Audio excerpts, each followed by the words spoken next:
देवी माँ का जादुई रसोई घर। एक गांव में दो माँ बेटी रहती थी। माँ का नाम रमा होता है और बेटी का नाम कीर्ति होता है। एक दिन रात को कीर्ति सो रही होती है, तभी उसे बहुत तेज भूख लगती है और वो उठकर रसोई घर में जाकर देखती है कुछ खाने को मिल जाए। पर वो पूरी रसोई छान मारती है, इधर उधर छानबीन करती है, पर उसे सब खाली मिलता है क्योंकि उनके घर में कुछ खाने पीने के लिए नहीं था। उनकी आर्थिक स्थिति ठीक ना होने के कारण वो घर में राशन नहीं डलवा पाते थे। पहले रमा दूसरों के घरों में जाकर काम करके अपना घर का खर्चा चलाती थी, पर कीर्ति को ये सही नहीं लगता था, इसलिए उसने वो काम भी छोड़ दिया। जितने पैसे थे उनके पास उससे उनका घर चल रहा था, पर उनके पास अब जितनी भी जमा पूंजी थी वो सब खत्म हो गई थी, जिस कारण से उनके घर का सारा राशन भी खत्म हो गया था। वो 2 दिन से भूखे थे। माँ, तुम्हें पता है मैं रात को उठी थी, मुझे बहुत ही ज्यादा तेज भूख लग रही थी, पर घर में खाने को कुछ नहीं था और मैंने कल से कुछ भी नहीं खाया है। तुम खाने का कुछ इंतजाम करो ना माँ, हम कब तक ऐसे भूखे रहेंगे। ठीक है बेटी, मैं कुछ करती हूँ, तू चिंता मत कर। अब सुबह होते ही वो दादी के पास थोड़े से चावल मांगने के लिए उनके घर जाती है। दादी, क्या तुम मुझे थोड़े से चावल दे सकती हो? हमारे घर का सारा राशन खत्म हो गया है, मेरी बच्ची 2 दिन से भूखी है। अभी आप मुझे थोड़ी सी चावल दे दो, मैं आपका कर्जा चुका दूंगी। अरे बेटी, तू कैसी बातें कर रही है? आखिर पड़ोसी ही तो पड़ोसी के काम आता है। मैं तेरे काम नहीं आऊंगी तो कौन आएगा तेरे काम? तू इसे ले जा, जब मेरा बुरा समय आएगा तो तू मुझे वापस लौटा दियो।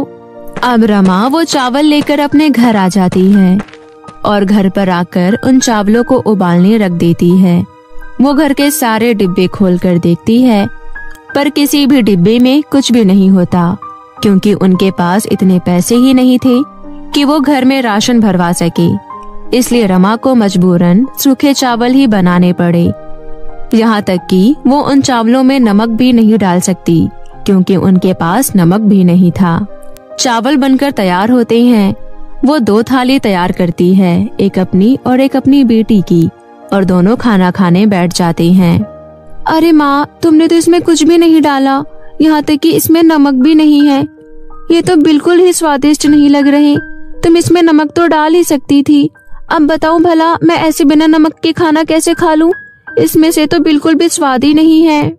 बेटी, घर में नमक तक नहीं है, मैं कहाँ से नमक लाऊं? आज तो बिना नमक का ही खा ले, मैं कल से तुझे स्वादिष्ट खाना बना कर दूंगी।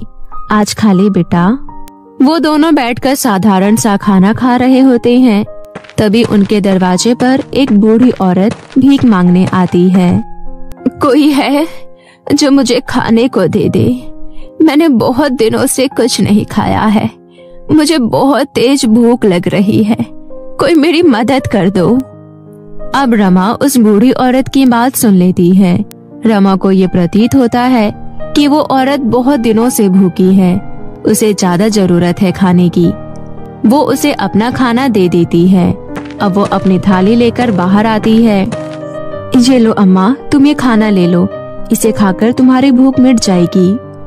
जैसे ही वो बूढ़ी अम्मा वो चावल खाती है, तभी वो एक देवी के रूप में बदल जाती है और कहती है, बेटी, तुमने मुझे अपना खाना देकर मुझे बहुत प्रसन्न करा। तुम इस गरीबी में भी मेरी मदद कर रही हो, ये देखकर मेरा हृदय बहुत खुश हुआ है, इसलिए मैं तुम्हें कुछ देना चाहती हूँ।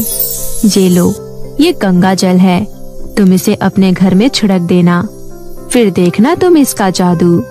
अब वो पूरे घर में गंगा जल को छिड़क देती है, और जैसे ही वो गंगा जल छिड़कती है, मानो उसके रसोई घर में सब चीजें बदल जाती हैं। उसके घर में सारी सुख सुविधाएं उपलब्ध हो जाती है और उसकी रसोई में सारे डब्बे और गैस का सिलेंडर सब भर जाता है, और उसके घर में तरह तरह की चीजें भी उपलब्ध होती है। ये सब देखकर रमा बहुत खुश होती है और खुशी से उसके आंसू आ जाते हैं। तभी उसी समय वहाँ पर कीर्ति आती है और ये चमत्कार देखकर वो भी बहुत खुश होती है। अब रमा उस रसोई में प्रतिदिन खाना बनाती और उसके घर का राशन उतने का उतना ही रहता। उसके घर का राशन कभी खत्म नहीं हो रहा था। ये देखकर उसे और ज्यादा हैरानी होती रही और उसके हाथों का खाना बहुत टेस्टी और स्वादिष्ट बन रहा था। एक दिन कीर्ति के मन में ख्याल आया कि हम कोई ढाबा खोल लेते हैं, जिससे हमारे घर का खर्च और हमारी बरकत होगी। ये सुझाव देने के लिए वो अपनी माँ के पास पहुँच जाती है। माँ, क्यों ना हम एक ढाबा खोल ले, जिससे हमारा घर का खर्च और अच्छे से चलेगा और हमारी जरूरतें भी पूरी होंगी। अब तो हमारे पास जादुई रसोई भी है, हम इसकी मदद से अपना ढाबा चला पाएंगे। अब वो दोनों मिलकर एक ढाबा खोल लेते हैं और देखते ही देखते उनके ढाबे में लोग आते हैं और उनका खाना खाकर बहुत तारीफ करते हैं। ऐसे ही देखते उनकी और ज्यादा बरकत होती रहती है और दूर दूर से उनके ढाबे पर लोग खाना खाने आते हैं। अब ऐसे ही समय बीतता गया, वो और ज्यादा अमीर होते गए और अब उनके पास अच्छा घर और गाड़ी सब कुछ था और वो साथ साथ गरीब लोगों की मदद भी करते थे और भूखों को खाना खिलाते थे और उनका पेट भरते थे और एक साथ हंसी खुशी रहते थे। दोस्तों, आपको हमारी ये स्टोरी कैसी लगी? अगर आपको हमारी स्टोरी अच्छी लगी हो तो इसे ज्यादा से ज्यादा दोस्तों के साथ शेयर करें और नीचे दिए गए बटन को प्रेस करके हमारे चैनल को सब्सक्राइब करें और लाइक करना ना भूलें।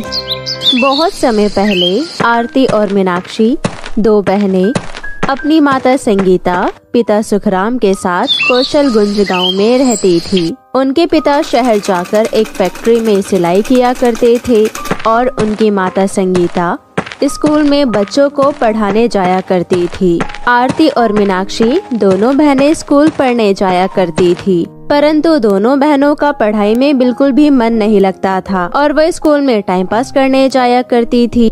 आरती और मीनाक्षी की वजह से उसकी माँ संगीता को स्कूल में बहुत खरी खोटी सुनने को मिलती थी, परंतु फिर भी वो अपनी दोनों बेटियों से बहुत प्यार करती थी। एक दिन आरती और मीनाक्षी स्कूल में बच्चों को परेशान कर रही होती है। तभी उनमें से एक बच्चा बोलता है, दीदी, आप इतनी बड़ी हैं, आपको हमें परेशान करना अच्छा लगता है क्या? हम छोटे छोटे बच्चों ने आपका क्या बिगाड़ा है जो आप इस तरह हमें हमेशा परेशान करती रहती हो?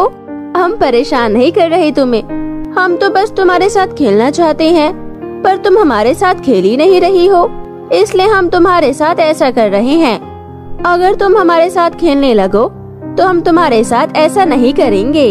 दीदी, हम स्कूल में यहाँ पढ़ने आते हैं और हमारे माँ बाप हमें यहाँ पढ़ने के लिए भेजते हैं। हम आपके तरह यहाँ पर शरारत करने नहीं आते हैं, इसलिए हमें परेशान करना बंद कर दो, नहीं तो हम तुम्हारी शिकायत स्कूल के प्रिंसिपल से कर देंगे और प्रिंसिपल तुम दोनों बहनों को स्कूल से बाहर निकाल देंगे। तुम भी कितने भोले हो, तुम्हें ये नहीं पता कि हमारी माँ ही स्कूल की टीचर है। प्रिंसिपल तो क्या, इस स्कूल का कोई भी सदस्य हमें इस स्कूल से बाहर नहीं निकाल सकता। इतना कहकर आरती और मीनाक्षी हंसते हुए वहाँ से चले जाते हैं। आरती और मीनाक्षी की हरकतों से सभी बच्चे बहुत परेशान होते हैं। एक दिन कुछ बच्चे मिलकर प्रिंसिपल के रूम में जाते हैं और उनसे आरती और मीनाक्षी की शिकायतें करने लगते हैं। मैडम, आरती और मीनाक्षी हम सभी बच्चों को बहुत परेशान करती है और हमें पढ़ने भी नहीं देती। कल आरती और मीनाक्षी ने हमारी किताब फाड़ दी थी, जिस वजह से हमारे माँ बाप ने हमें बहुत डांटा। प्रिंसिपल मैडम बच्चों की बातें सुनकर आरती और मीनाक्षी की माँ संगीता को अपने पास बुलाती है। नमस्ते मैडम, आपने मुझे बुलाया? संगीता, मीनाक्षी और आरती की बहुत शिकायतें आ रही है। तुम उन दोनों का बिल्कुल भी ध्यान नहीं रखती। अगली बार अगर मुझे कोई शिकायत मिली तो मैं तुम्हारी दोनों बेटियों को स्कूल से बाहर निकाल दूंगी, इस बात का ध्यान रखना। मैं आपसे माफी चाहती हूँ मैडम, अगली बार से मेरी कोई भी बेटी की शिकायत आपको नहीं मिलेगी। घर जाकर संगीता आरती और मीनाक्षी को बहुत सुनाती है, क्योंकि आज उन दोनों की वजह से उसे इतना कुछ सुनने को मिला था। संगीता को अपनी दोनों बेटियों को सुनाते हुए जब सुखराम देखता है तो कहता है, क्या हुआ? आज तो मैडम बच्चों को डांट रही है, उन पर बिल्कुल भी दया नहीं दिखा रही। लगता है आज दोनों बेटियों का रिजल्ट आया है, इसलिए मैडम गर्म हो रही है। मैडम, मेरी दोनों बच्चियों को माफ कर दो, अगले बार से वे आपकी परीक्षा में अच्छे नंबर लेकर आएंगे। तुम चुप रहो, दोनों बेटियां तुम्हारी वजह से बिगड़ी है, इन दोनों की वजह से आज मुझे प्रिंसिपल मैडम जी ने बहुत सुनाया है। उन्होंने मुझे धमकी दी है कि अगर ये दोनों नहीं सुधरी तो वो मुझे स्कूल से निकाल देंगी और इन्हें भी। आप ही बताओ मैं क्या करूं इन दोनों का। अरे नहीं, दोनों बेटी इतनी मासूम और प्यारी है और तुम और तुम्हारी प्रिंसिपल मैडम इनके पीछे ही पड़ी रहती हो। अभी इनकी उम्र ही क्या है, अगर ये शरारत नहीं करेंगे तो प्रिंसिपल मैडम करेगी। सुखराम अपनी दोनों बेटियों का बढ़ावा देता है और दोनों बेटियां अपने पिताजी की ये सारी बातें सुनकर आपस में बहुत खुश होती है। ऐसे ही दिन बीत रहे थे। आरती और मीनाक्षी दोनों बहुत बड़ी हो जाती है, परंतु उनकी हरकतों में कोई सुधार नहीं होता है। आरती और मीनाक्षी स्कूल में अभी भी बच्चों को परेशान किया करती थी और उनका लंच खा लिया करती थी। बच्चे आरती और मीनाक्षी की अब शिकायतें नहीं करते थे, क्योंकि अब उनको आदत हो गई थी। मीनाक्षी और आरती बड़ी तो हो गई थी, लेकिन वो पढ़ाई में बहुत पीछे रह गई थी। जब भी उनका टेस्ट होता वो फेल हो जाया करती। अब मीनाक्षी और आरती की माँ संगीता बहुत परेशान रहने लगी कि अगर ऐसे ही उनकी दोनों बेटियां चलती रही तो वो दोनों अनपढ़ रह जाएगी। एक दिन संगीता स्कूल से घर जा रही होती है, तभी रास्ते में उसे एक परी दिखाई देती है जो रोड पर एक घायल अवस्था में पड़ी होती है। संगीता उसे ले जाकर अपने घर में रहने को जगह देती है और उसके मरहम पट्टी करती है। संगीता परी के लिए टमाटर का सूप बनाती है, जिसे पीकर परी अपने आप को बहुत स्वस्थ महसूस करती है और कहती है, संगीता, तुमने मुसीबत के समय मेरी सहायता कर मुझ पर बहुत बड़ा उपकार किया है। अब मैं बिल्कुल स्वस्थ हो गई हूँ। मुझे लगता है मुझे यहाँ से परीलोक जाना चाहिए। तुमने मेरी सहायता करके मुझे बहुत प्रसन्न किया। तुम मुझसे कुछ भी मांग सकती हो। संगीता को कुछ समझ नहीं आता कि वो क्या कहे, परंतु फिर भी वो कहती है, परी जी, मैंने आपकी सहायता करके कोई एहसान नहीं किया है, बल्कि हमें तो सदैव दूसरों की सहायता करनी चाहिए। इसके बदले में मैं आपसे कुछ भी नहीं चाहती।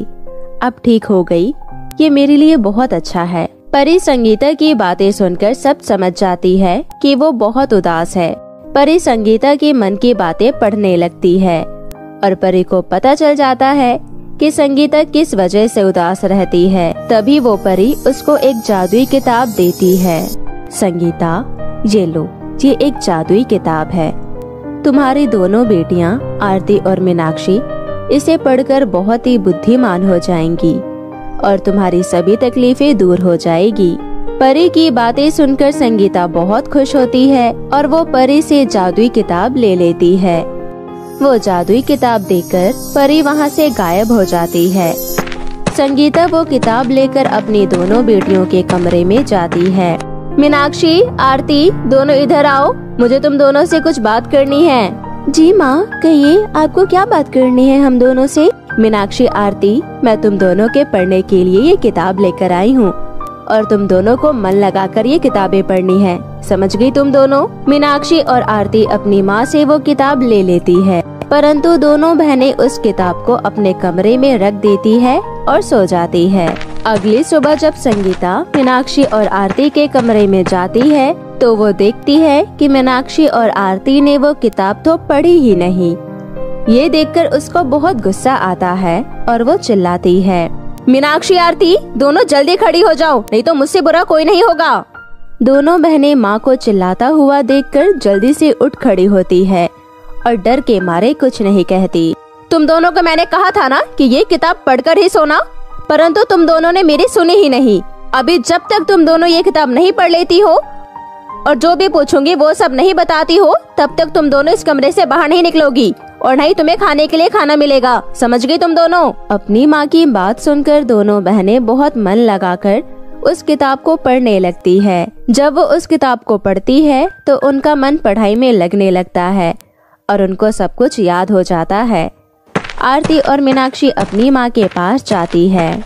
माँ, हम दोनों ने ये नोटबुक पूरी पढ़ ली है। आप हमसे इस नोटबुक में से कुछ भी पूछ सकती हैं। हाँ माँ, हम दोनों ने खूब मन लगाकर ये नोटबुक पढ़ी है। माँ, हम दोनों आपको बहुत परेशान करते हैं। हम दोनों इसके लिए आपसे माफ़ी मांगना चाहते हैं। आगे से हम आपको शिकायत का मौका कभी नहीं देंगे और पढ़ाई को पूरे मन से किया करेंगे। हमें माफ कर दीजिए माँ। संगीता अपनी दोनों बेटियों से सवाल करने लगती है। मीनाक्षी और आरती अपनी माँ के सवाल करने से पहले ही फटाफट उनके जवाब देने लगती है। ये सब देख संगीता बहुत खुश होती है और वो उस जादुई किताब के लिए परी को धन्यवाद देती है। अब आगे से कभी भी दोनों बहनों की कोई शिकायत नहीं आती थी।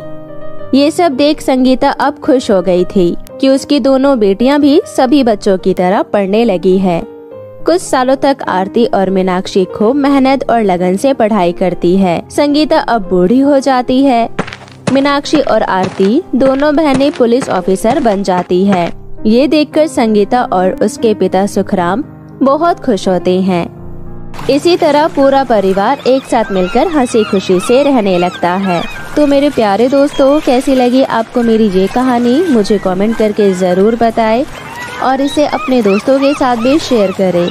और हाँ दोस्तों, अगर आपने अब तक मेरे चैनल को सब्सक्राइब नहीं किया है तो प्लीज़ जल्दी से नीचे लाल बटन दबाकर अभी कर ले। तो मिलती हूँ आपसे फिर किसी नई कहानी के साथ।